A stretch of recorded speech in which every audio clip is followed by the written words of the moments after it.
How can I deny what's right in front of me? Someone who never grows old, never gets hurt. Oh my God, your hand. Someone who changes in ways that can't be explained. Hey, are you okay? Your eye. Girls bitten. Oh my God, what happened to you? It's nothing. Bodies drained of blood. Did she say what kind of animal it was? She said it was a vampire.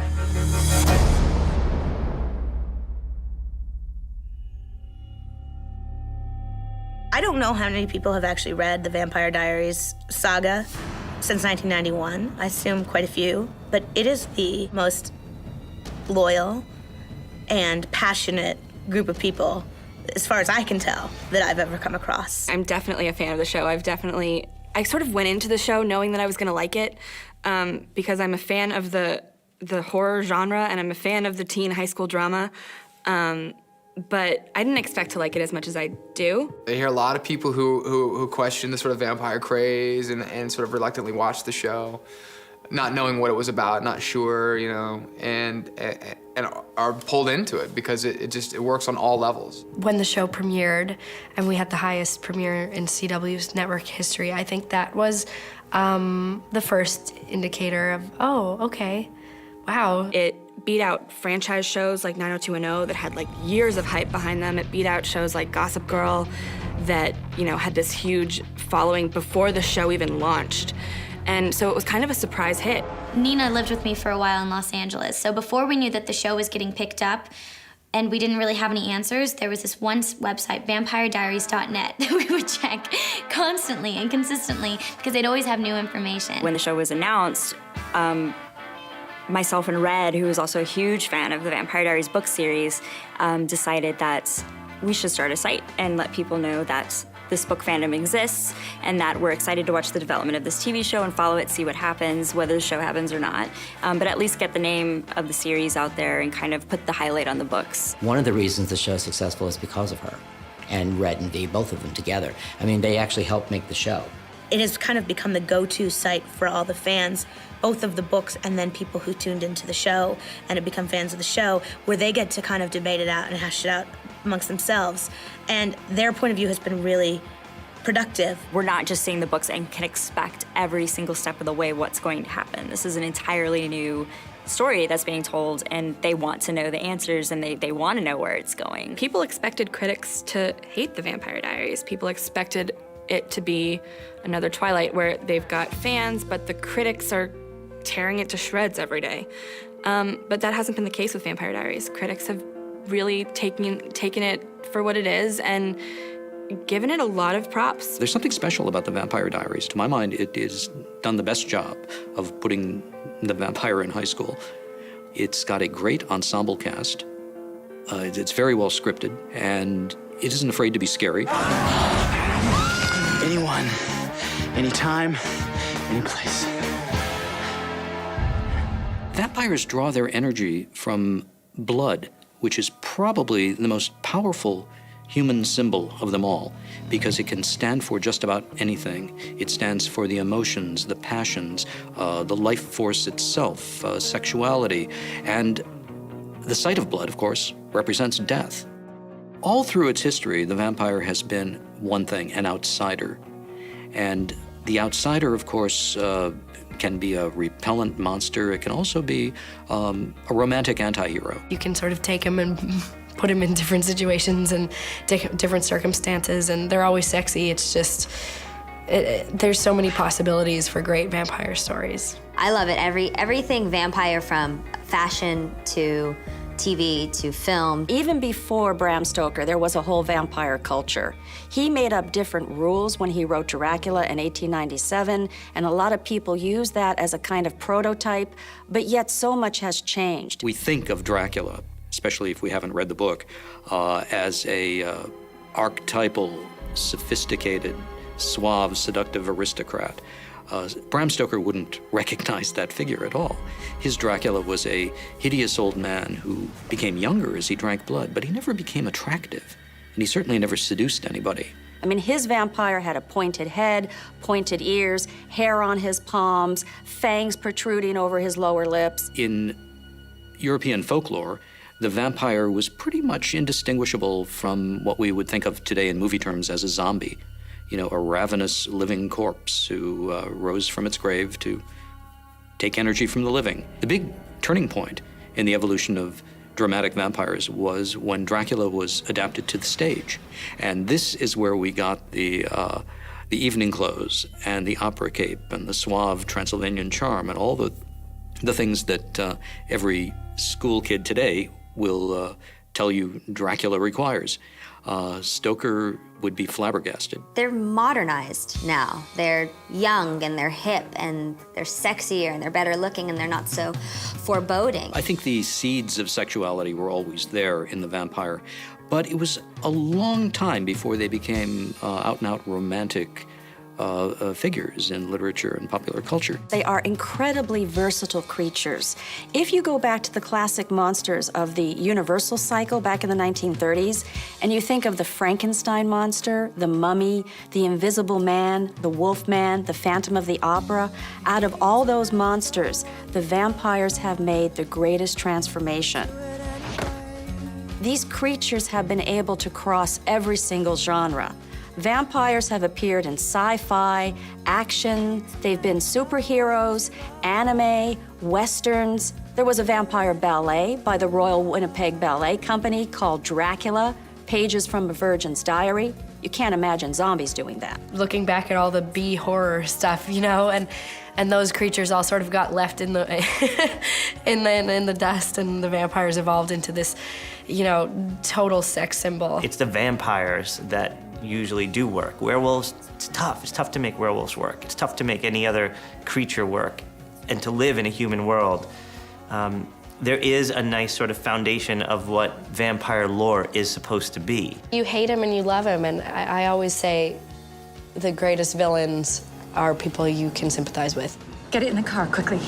And you can almost see why they are the way they are, even though they do terrible, terrible things. I'm at the Sizzler. I had the buffet. They're able to have everything they want, yet have nothing at the same time because they feel nothing for what they have. They are able to do things that people dream and think and imagine, but aren't actually possible. Whoa, how did you do that? What vampires represent are power and sex and mystique. They appeal to this mystery that every young girl wants to. And a lot of young men, kind of, when you're a teenager, you like going to that forbidden place. They're incredibly knowledgeable. They can be very violent and dark and bad boy. Ow! They're alluring and sexy and mysterious and unattainable. Taking that costume a little too far? I think there are two characteristics, essential characteristics that you really can't take away from vampires. And one is their immortality. It's cool not growing old. I like being the eternal stud. Yes, being a 150-year-old teenager has been the height of my happiness. You take that away, you don't have the undead. You have something totally different. The other thing is they survive on blood.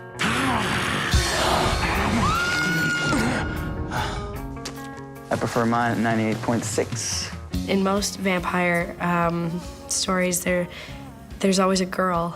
Girls are looking for a kind of boyfriend hero who will adopt some of those mannerisms and culture that maybe our society has lost. So when you have someone like Stefan, he protects Elena, he's very much of a gentleman, and I think there might be a yearning in our society for the teenage and 20-something population to kind of bring a little bit of that back. They would like to see that in our relationships.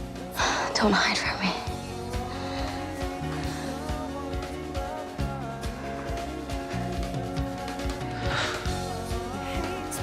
You have the immortal pursuing the mortal, and there's something that's so unattainable, and I think that's what's really alluring about vampires, especially, you know, for women.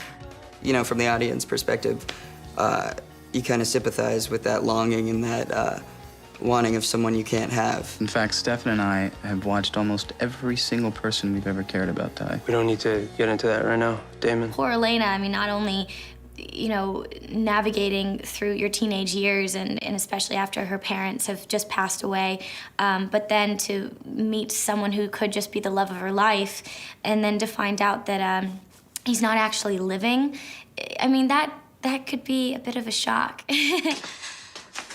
Part of me wishes that I could forget too.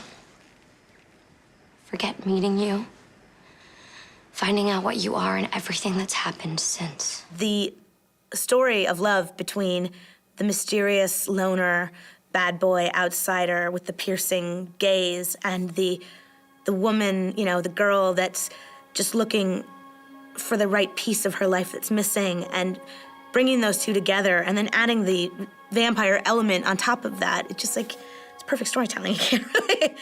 One thing that they do differently that we haven't seen, at least in a very long time, is the female characters in the Vampire Diaries aren't victims. They're not passive. Their lives aren't just happening to them, and they're not submissive. They're powerful and active, and they're participants in their own fate. They're making decisions for themselves. They're asking questions.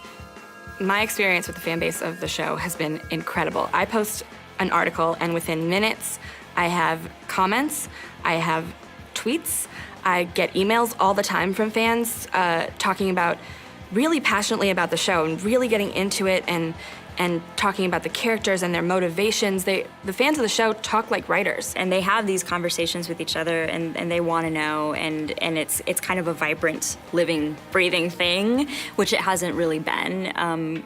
Because now you have social networking, now you have the internet and this massive platform for fans to express their excitement and to their love of the show and the books and to interact with each other. There's a lot more easier avenues for communication. I think people will say to you that one of the worst things that you can do when you're writing television is to read the internet, and yet you just can't help yourself. I signed up for Twitter, and so you sort of hear it firsthand, and you hear everything that's wrong and everything that's right, and that's the beauty of having sort of that one-on-one with your, you know, your very sort of loyal fans, or the ones that are most outspoken. It's pretty crazy how it all works and how much access the fans have to people on TV shows because of Twitter and Facebook and all these things. I have a Twitter, and that's a big tool to reach fans, because you can see when they want to reply to you, and if you want to send something out to them, I mean, it goes out to all your followers instantly. I talk to them on Twitter. I've gotten a few more followers, so it's hard for me to see when they message me on that. I personally have hard enough time checking my voicemails. But I send my love through Nina and Katerina's Twitter page. You know, you're taking photos with your co-stars and watching this go on Twitter, and then 2 days later you'll see it in a publication or something. I mean, the expedient manner in which information travels now, how quickly it is really fascinating to me. It's really cool. I enjoy that part because you feel connected to the fans. You feel like you're a part of that community. And that's probably something that other filmmakers and creators of shows didn't experience before. There's almost nobody who's a casual viewer of this show. They're not just watching the show, they're watching the show, then getting online, they're talking to their friends, they're going to Hot Topic mall signings in the thousands, screaming and, you know, looks like a fire hazard.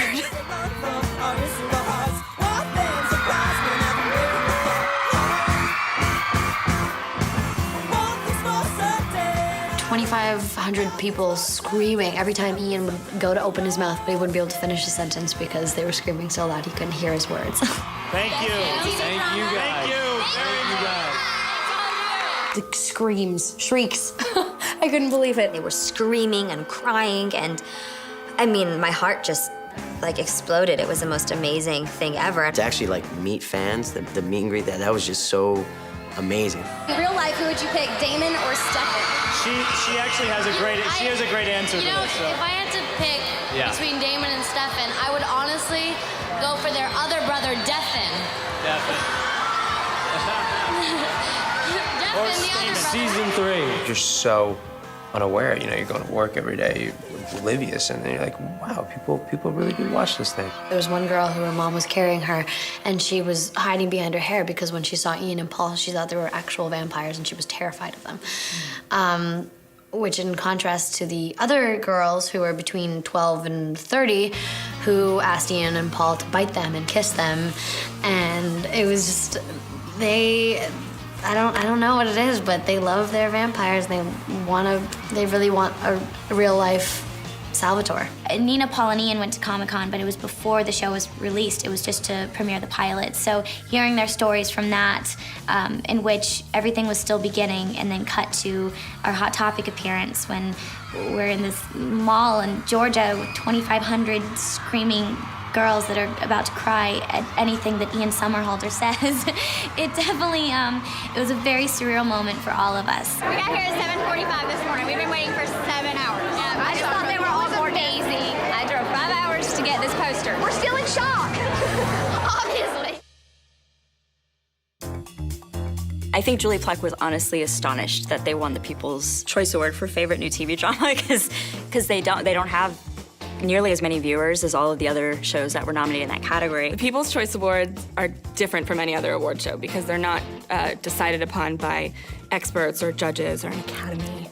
They're voted on by the general public online. They won the Best New TV Drama for 2010. The fact that the Vampire Diaries won that shows not only the size of the fan base, but the passion of the fan base, because people were going on and voting as many times as they could. They were starting sort of grassroots campaigns on Twitter and fan sites and Facebook. I don't think anybody, when we started this out, were expecting a People's Choice Award. I think we were hoping for a back nine before anything, and now it's just kind of exploded into something that I don't think any of us really anticipated. For me, that was like, oh, wow, because people voted. They voted the Vampire Diaries, so that was really cool. We're very grateful. The fans feel like they know them on some level as far as these personalities that have always been really positive and supportive and playful with them in this online forum, that there's a lot of affection for the personalities behind the show as much as there is for the show itself. Vampires are and hopefully will be for a long time the craze and the phenomenon, and as popular as they are now. It's kind of cool to be part of the craze and be part of the phenomenon that is vampires. Such a fulfillment to my 12-year-old self to be a part of one of these television shows. So I will be the first one to admit that I geek out about it. 20 years from now, when I'm still acting, I'm always gonna have a point of pride to look back and say that I was part of like the emergence of the vampire genre in the 2000s. I'll always be proud to say that. You know, it's huge. I think it's a revolution in its own, but like it'll probably die out again, and then in maybe 20, 25 years it'll pick back up again, or 10 years or less than that. And I can always just say, yeah, I was on one of those vampire shows.